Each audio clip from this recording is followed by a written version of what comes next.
새해 또 시작하면서 참 축복하기 원하는 우리의 마음을 담아 또 귀한 찬양을 하나님 앞에 또 올려드리고 또 우리에게 들려주신 우리 임마누엘 찬양대에 감사를 드립니다. 여러분 이 한 주간 동안 만나는 사람마다 축복하시고 은혜를 구하시고 주님 사랑을 나타내는 또 저와 여러분 모두가 다 되시기를 주님의 이름으로 축복합니다. 설 명절은 잘 보내고 계십니까? 오늘 우리가 지키고 있는 설은 음력 1월 1일 구정이라고도 하죠. 그러니까 1월 1일 설이 있고 신정이 있고 구정이 있지 않습니까? 이스라엘도 마찬가지예요. 이스라엘도 신정 1월 1일이 있고 구정이 있는데 이스라엘에게서 구정은 7월 1일입니다. 7월 1일을 어떤 날이라고 부르냐면 나팔절 또는 맥주절 이렇게 말합니다. 나팔절이라고 하는 것은 나팔을 부르면서 모여라 오늘 나팔절이니 새해가 시작되었으니 우리 하나님 앞에 결단하자. 그리고 물가에 가서 자신의 옷을 씻어요. 그동안 쌓였던 그 죄와 허물을 다 물로 다 흘려보낸다는 의미로 나팔절을 지켰어요. 그리고 이 나팔절에는 제사를 드렸는데 화제를 드렸습니다. 화제가 뭐예요? 화목제. 하나님과 나와 화해하는 것이에요. 가족 사이에 화해하는 거예요. 성도들 사이에 모여서 화해하는 거예요. 그러니까 여러분 설날은 가족끼리 모여가지고 음식 만들고 윷놀이하고 고스톱하고 또 마음 상해가지고 막 싸우고 이제 다시는 안 보겠다고 막 등 돌리고 이게 설날이 아니고요. 설날은 모여서 예배하는 거예요. 예배를 통해서 하나님 앞에 우리의 믿음의 신앙의 결단을 하고 화해하는 거예요. 화목하는 거예요. 서운한 것, 마음에 응어려진 것 가족끼리 그게 많이 있잖아요. 예배하면서 화해하는 거예요. 새해에는 우리 화해하자, 사랑하자. 이게 바로 설의 모습입니다. 그러니 사랑하는 여러분, 오늘 예배를 마치고 집에 돌아가서 혹시 가족들 만난다면 화해하시기 바랍니다. 우리 화해하자. 미안하다.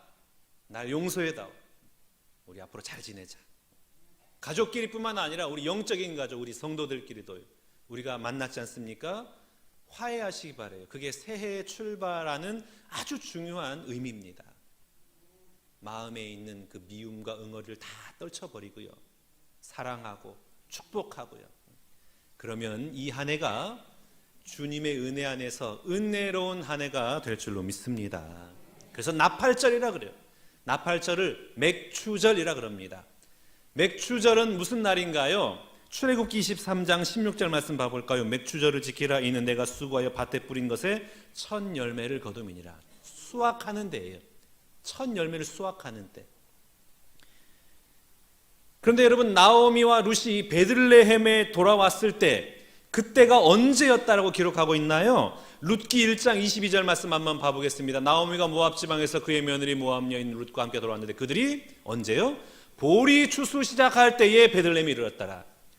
그러니까 나오미와 룻이 설날에 베들레헴에 들어간 거예요. 설날 때 들어가가지고 새해 구정 설날에 들어가서 새로운 마음가짐을 가지고 나오미가 잘못 결단했잖아요. 모압에 가서 풍요롭게 살리라. 그런데 이것이 잘못된 선택임을 알고 하나님 앞에 회개하고 하나님 제가 하나님 말씀의 자리, 은혜의 자리, 믿음의 공동체에 들어가서 살겠습니다. 믿음의 결단하고 베들레헴에 들어갔는데 그게 새해단 말이에요. 그리고 이 룻이 시어머니를 봉양하기 위해서 이삭 곡식을 주우러 나갔습니다. 그런데 우연히 보아스 밭에 들어갔고 그리고 마침 그때 보아스가 자신의 밭에 나왔는데 룻과 보아스의 만남이 성사된 겁니다. 우리는 이 만남을 우연이라 말하지 않고 어떻게 해석한다고요? 하나님의 섭리 가운데 진행된 만남이다. 새해에 두 사람을 하나님께서 만나게 하신 것입니다. 오늘 구정 설 연휴를 보내고 있는 우리에게 하나님께서는 룻과 보아스의 만남을 통하여 몇 가지 교훈을 주고 계십니다. 첫 번째, 은혜를 구하는 자가 되라. 은혜를 구하는 자가 되라. 모압 여인 룻이 입버릇처럼 내뱉은 말이 있습니다. 그게 바로 은혜예요. 2절 말씀 봐보겠습니다. 모압 여인 룻이 나오미에게 이르되 원하건대 내가 밭으로 가서 내가 누구에게 은혜를 입으면. 10절 말씀입니다. 나는 이방 여인이거늘 당신이 어찌하여 내게 은혜를 베푸시며. 13절입니다. 룻이 이르되 내 주여 내가 당신께 은혜 입기를 원하나이다. 룻은 시종 일관 은혜라는 단어를 사용하고 있어요. 여러분, 은혜가 무슨 뜻인가요? 값없이 주시는 선물, 은혜잖아요. 그러니까 룻은 하나님께서 자신에게 일방적으로 주시는 선물, 그 은혜를 사모하고 있는 거예요. 하나님 제게 은혜 베풀어 주옵소서. 우리는 어렸을 때부터 선생님과 부모님으로부터 귀에 못이 박히도록 들은 이야기가 있습니다. 이 세상 어느 누구도 너를 대신하여 살아줄 수 없다. 그러니 네 인생은 네가 책임져야 된다. 내 인생은 나 외에 어떤 사람도 대신 살아줄 수 없기 때문에 오로지 그 모든 것은 내가 감당해야 되는 거예요. 내가 책임져야 되는 거예요. 그러니까 우리는 일평생 그런 책임감과 그런 부담감, 불안함으로 이 땅을 살아갑니다. 그런데 여러분, 그리스도인에게 있어서 인생은 무엇이냐? 그 모든 것을 내가 오롯이 다 책임지고 감당하며 사는 것이 아니라 나를 만드신 하나님이 책임져 주심을 믿는 사람들입니다. 그러니 내게 주어진 삶의 현장에서 나는 최선을 다하지만 그러나 그 결과는 하나님 앞에 맡겨드리는 거예요. 하나님이 책임져 주시는 거예요. 이러한 삶의 태도로 살아가는 자들이 그리스도인입니다. 그러니까 그리스도인에 있어서 인생이란 뭐냐? 내가 내 스스로 모든 것을 감당하고 책임져야만 하는 그런 전쟁터가 아니에요. 정글이 아니에요. 오로지 하나님께서 내 인생을 책임져 주심을 믿음으로 고백하고 은혜로 살아가는 자가 그리스도인입니다. 오늘 룻이 이것 고백하고 있는 거예요. 나는 하나님의 은혜로 살아가는 인생입니다. 내 인생 내가 책임지는 것이 아니라 하나님의 은혜로 살아가는 자이오니, 어머니의 하나님이 나의 하나님이 되시오니 어머니에 행하셨던 그 전능자의 은혜가 내게도 임하기 원합니다. 하나님 은혜 베풀어 주옵소서. 무에서 유를 창조하시고 최악의 상황에서도 최선의 길로 인도하시는 그 전능자의 은혜가 나의 삶의 현장 가운데도 임하기를 원합니다. 이 믿음의 고백으로 만나는 사람마다 은혜를 구하는 거예요. 은혜 베풀어 주옵소서. 은혜를 주옵소서. 여러분, 은혜는 누가 구할 수 있을까요? 겸손한 자만이 하나님의 은혜를 구합니다. 교만한 자는 내가 모든 것을 할 수 있음을 자랑을 해요. 나는 능력 있는 자예요. 나의 나약함과 연약함을 인정하기 싫어해요. 그러니까 어느 누구에게도 도움을 청하거나 하나님 앞에 은혜를 구하지 않아요. 내가 할 수 있다는 거예요. 스스로를 대단한 사람이라고 착각하기 때문에 나는 다 할 수 있다. 모든 것을 내가 감당할 수 있다. 이렇게 생각하고 자신의 능력을 과시하는 사람은 은혜를 구하지 않아요. 오직 자신의 연약함만을 인정한 사람이 은혜를 구합니다. 룻은 자신의 연약함을 고백하고 있어요. 그러니 여러분, 대단한 척 스스로를 평가하지 마세요. 나는 대단한 사람이야. 나는 내 인생 내가 책임질 수 있어. 나는 능력 있는 사람이야. 교만이에요. 우리 인생은 내가 이끌어가는 것이 아니라 하나님이 책임지시고 이끌어 가시는 것입니다. 그러니 사랑하는 여러분, 겸손해야 돼요. 하나님 앞에 겸손하는 거예요. 하나님, 저는 제 인생을 경영할 만한 지혜와 능력이 없사오니 은혜 베풀어 주옵소서. 하나님, 내 인생을 이끌어 주옵소서. 전능하신 하나님께서 내 삶의 현장 가운데 역사하여 주시옵소서. 이렇게 믿음으로 고백하며 나아갈 때에 룻이 경험했던 그 전능자의 은혜가 여러분의 삶의 현장마다 임하여 주실 줄로 믿습니다. 둘째는 배려하는 삶을 살라는 거예요. 룻기 2장 14절 말씀 봐볼까요? 식사할 때 보아스가 룻에게 이르되 이리로 와서 떡을 먹으며 내 떡조각을 초에 찍으라 하므로 룻이 곡식 베는 자 곁에 앉으니 그가 볶은 곡식을 주매 룻이 배불리 먹고 남았더라. 그러니까 룻은 일하는 사람이었음에도 불구하고 보아스와 동일한 상에서 빵을 먹었어요. 초를 찍어서 먹어라. 초는 소스입니다. 빵을 이제 부드럽게 하는 소스예요. 그러니까 룻은 주인과 함께 식탁의 자리에 앉아가지고 빵을 먹는 거예요. 이뿐만이 아니라 우리가 지난 시간에도 다 보았습니다. 얼마나 많은 것을 이 보아스가 룻에게 배려했는지 모릅니다. 먼저는 다른 사람의 밭에 가지 말고 내 밭에서 계속 이삭을 주우라, 배려해줘요. 일꾼들에게는 룻을 건드리지 말아라, 배려해줍니다. 목이 마르거든 언제든지 내 일꾼들이 떠놓은 물을 마셔라, 또 배려해줍니다. 자기 일꾼들에게 당부하기를 룻이 이삭을 많이 주울 수 있도록 보리를 베는 과정에서 그 다발을 조금씩 뽑아서 좀 버려라, 룻이 많이 줍도록 배려해 줍니다. 왜 보아스는 룻을 이토록 배려해 주었을까요? 룻은 모압 여인이잖아요. 모압 여인임에도 불구하고 모압의 우상을 버리고 하나님을 믿는 믿음의 공동체로 들어오기로 결단해서 베들레헴으로 들어옵니다. 이 시대 이스라엘 백성들의 모습을 가장 잘 설명하는 것이 무엇이었습니까? 자기 소견에 옳은 대로 행하니라. 이스라엘 백성들은 가나안 땅에 정착한 이후에 그 풍요에 취해가지고 더 이상 하나님을 섬기지 않아요. 자기의 소견에 옳은 대로 살아갑니다. 하나님을 섬기지 않았어요. 그런데 이방 여인 룻은 오히려 우상을 벗어버리고 그 믿음의 삶을 하기로 결단하고 베들레헴으로 돌아온 거예요. 그러니까 그 모습이 얼마나 대견했겠어요. 더군다나 보아스의 어머니가 누굽니까? 라합이에요. 라합. 여리고성을 지켜도 그 라합, 기생의 라합 아닙니까? 기생이란 말이에요. 그런데 이 라합이 하나님의 사람을 숨겨주고 하나님의 공동체 이루어 들어오잖아요.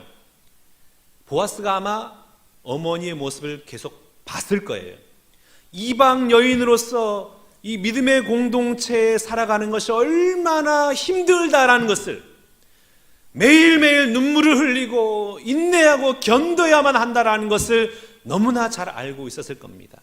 그러니 저 이방 여인이 이 믿음의 공동체에 와서 믿음 생활 시작한다는데 이게 결코 쉬운 일이 아닌데 어떻게 하나, 나라도 배려하고 나라도 힘을 줘야 되지 않을까, 이런 마음이 있지 않았겠습니까? 그러나 이것보다 더 중요한 것이 있어요. 그리스도인은 이 땅을 어떻게 살아가는 존재라고요? 하나님의 은혜로 살아가는 존재. 은혜로요. 세상 사람들은 내게 물질이 축적이 되고 명예와 권력을 가지게 되면 이것은 나의 능력의 결과물이라고 생각해요. 내 노력의 정당한 결과물이니 나를 위해서 마음껏 사용을 해도 된다. 철저하게 자신을 위해서 사용을 합니다. 그러나 그리스도인들은 이 모든 것은 내 노력의 결과물이 아니라 하나님의 은총이에요.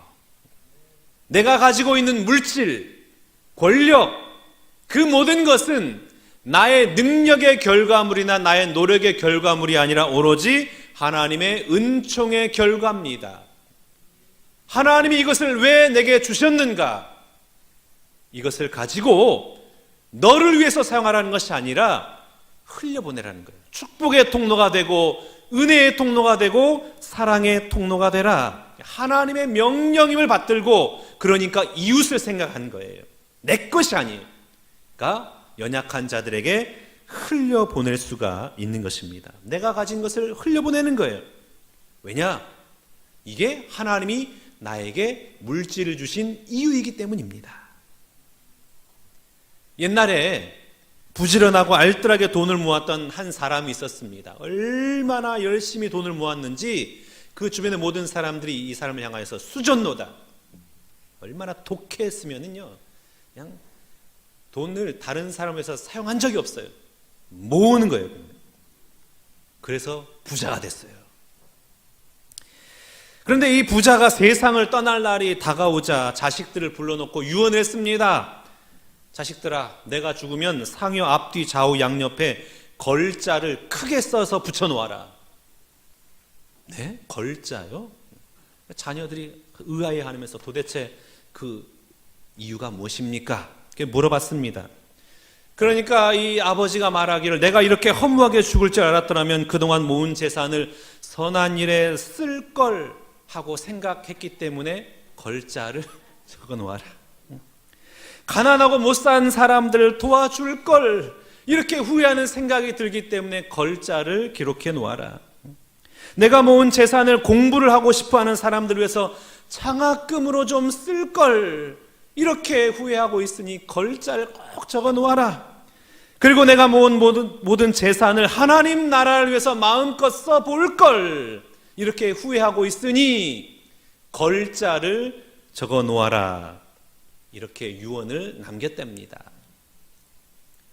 여러분은 재산을 어떻게 사용하고 계십니까? 하나님께서는 사도 바울을 통해서 이렇게 말씀하고 계십니다. 로마서 15장 1절과 2절 말씀입니다. 믿음이 강한 우리는 마땅히 믿음이 약한 자의 약점을 담당하고 자기를 기쁘게 하지 아니할 것이라. 우리 각 사람이 이웃을 기쁘게 하되 선을 이루고 덕을 세우도록 할지니라. 아멘. 그리스도인은 어떻게 살아가는 사람입니까? 자신의 기쁨을 위해서 살아가는 자가 아니에요. 내 기쁨이 아니라 이웃을 기쁘게 하는 사람입니다. 이웃을 기쁘게 하기 위해서 선을 이루고 덕을 세우는 삶을 살아가는 것, 이게 바로 그리스도인의 삶의 태도인 것입니다. 나를 기쁘게 하잖아요. 타인을 기쁘게 하는 사람이에요.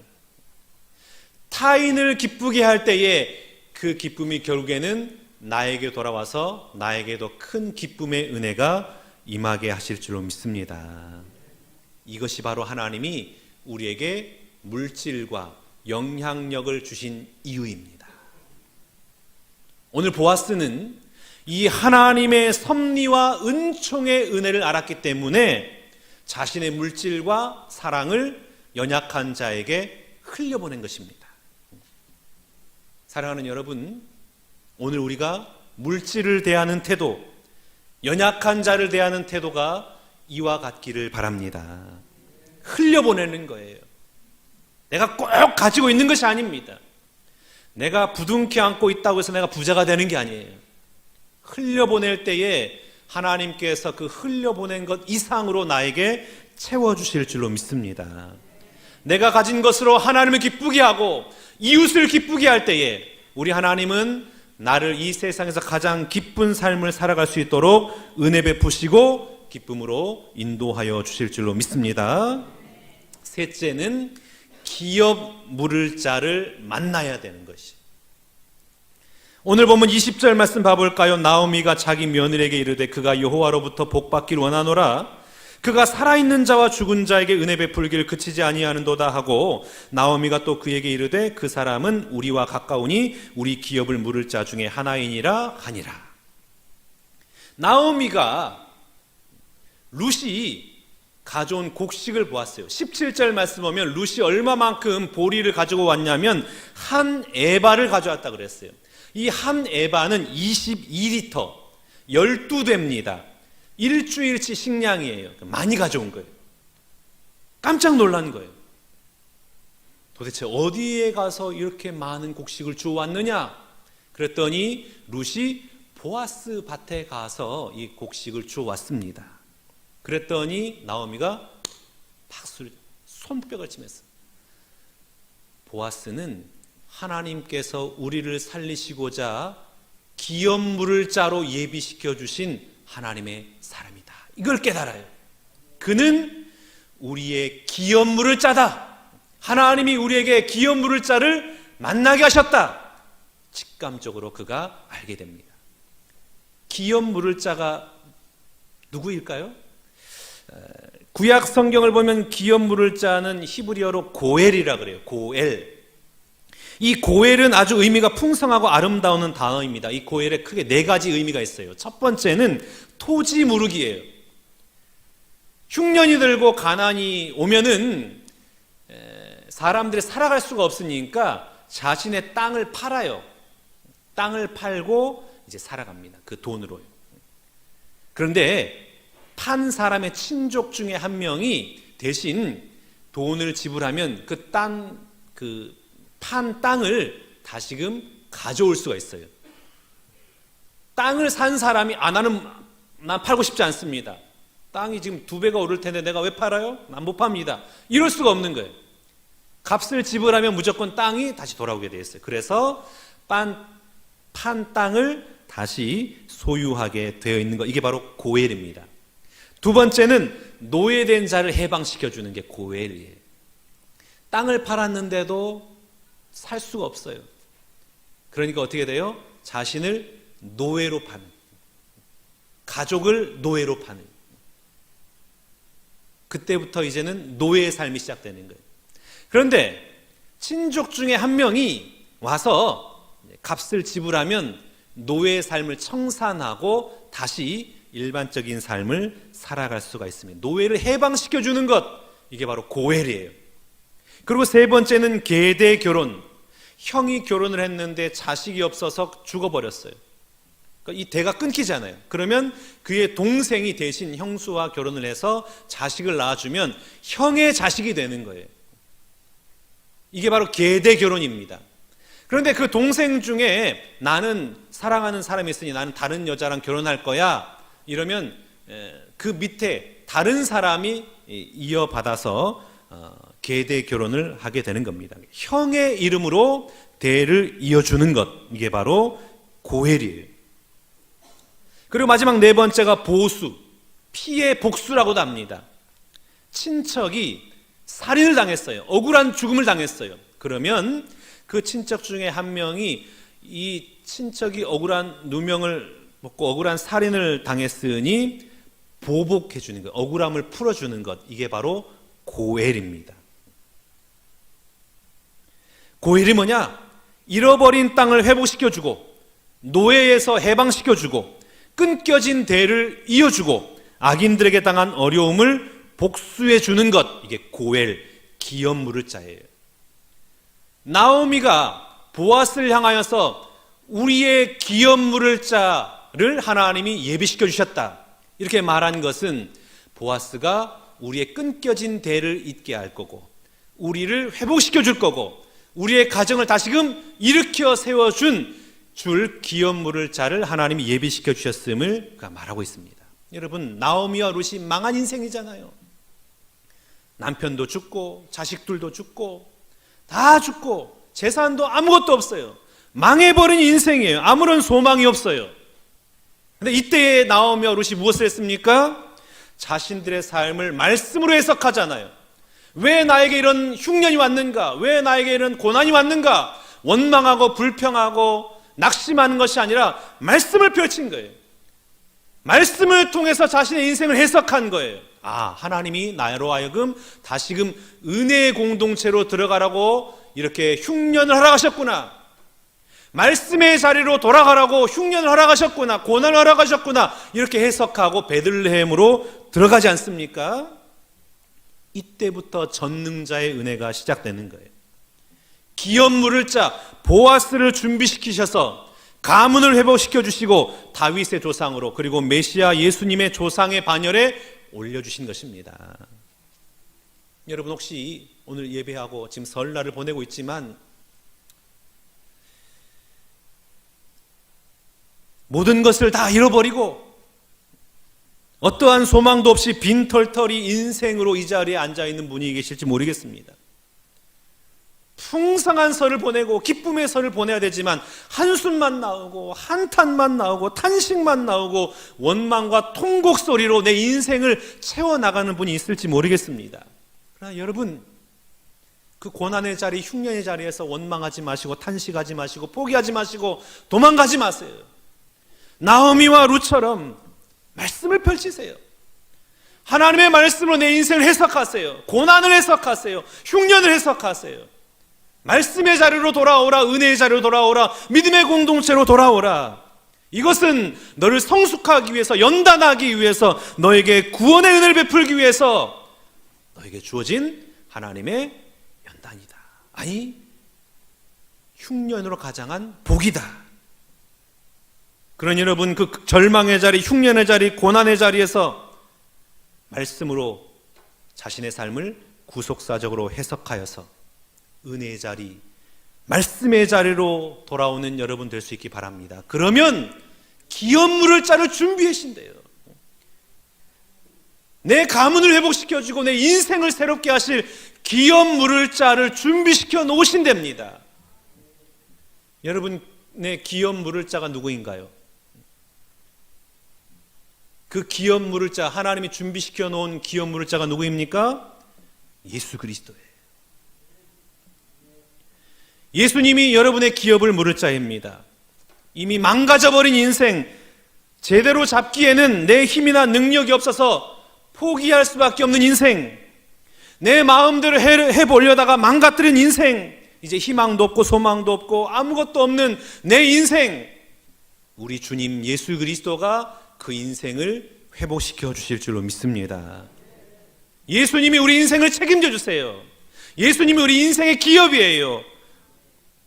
그러니 여러분, 예수님 바라보고 예수님 의지하며 예수님과 동행하는 여러분의 삶이 될 수 있기를 축복합니다. 룻이 비록 힘이 없고 연약하고 스스로는 아무것도 할 수 없을 정도의 그러한 모습이었지만 그를 눈여겨보고 있는 눈이 있었습니다. 룻의 인생이 그의 기업 물을 짜인 보아스를 통해서 새롭게 태어난 것처럼, 다윗 왕의 조상이 된 것처럼 여러분의 인생이 예수 그리스도를 통해서 새롭게 태어난다는 것을 믿으시기를 축복합니다. 완전히 망가져버린 인생이라 할지라도 예수님을 만나면 회복이 되는 거예요. 새로운 인생이 시작되는 것입니다. 사랑하는 우리 신관계 성도 여러분, 여러분에게 천기를 볼 수 있는 눈은 없을지라도 하늘 하나님을 보는 눈은 열릴 수 있기를 축복합니다.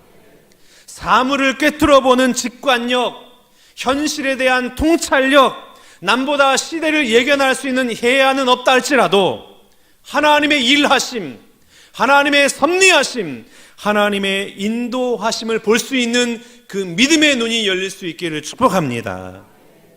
내 삶의 현장에 흉년이 찾아온다 할지라도, 고난의 시간이 지속된다 할지라도, 내 삶에 예기치 않은 폭풍우와 비바람이 불어닥친다 할지라도 내 삶을 신실하게 인도하시는 하나님이 계획하시고 하나님이 인도하시고 하나님이 함께 하신다는 이 절대적인 이 사실을 믿는 믿음이 있으면